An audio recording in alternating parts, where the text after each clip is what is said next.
سلام دوستان، من امروز خیلی خوشحالم. انشالله که شما هم به هر کجایی که هستین خوب و خوش و سر حال باشین. شما حالی دلیل خوشحالی میفهمین که من به چه یغزر خوشحالم. پس با ما باشین.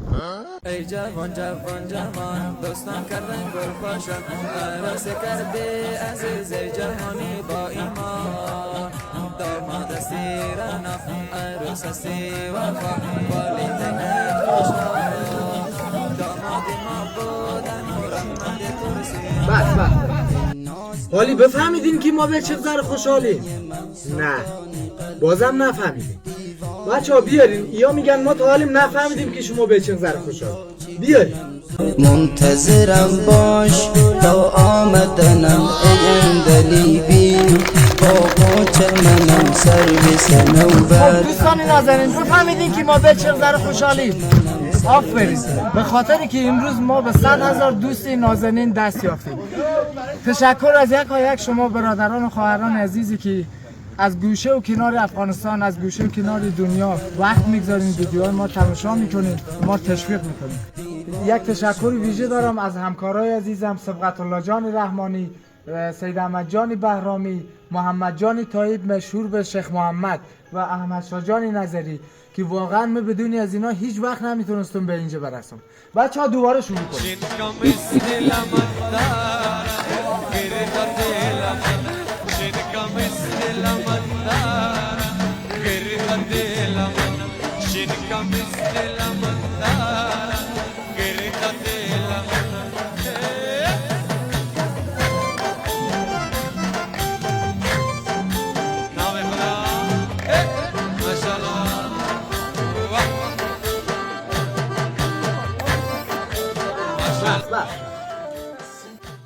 خب دوستان عزیز، ما امروز خیلی خوشحالیم که با حمایت شما برادران و خواهران عزیز به خانواده 100,000 تایی رسیدیم.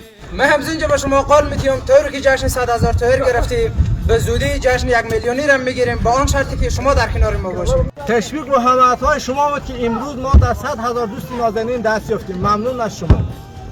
دوستان عزیز، این موفقیت متعلق به همه شماست. تشکر از حمایت همیشگی شما. امیر که برداشتیم پشتش عشق و حمایت شما عزیزان بود. تشکر از همه شما. من از همینجا به نمایندگی از تیم خوب به شما قول میدیم که با انرژی تر از قبل، بهتر از قبل، با ویدیوهای تندآموزتری، با ویدیوهای جدیدتری همراه شما باشیم. پس منتظر باشید. زنده باد اتحاد، زنده باد همدلی، زنده باد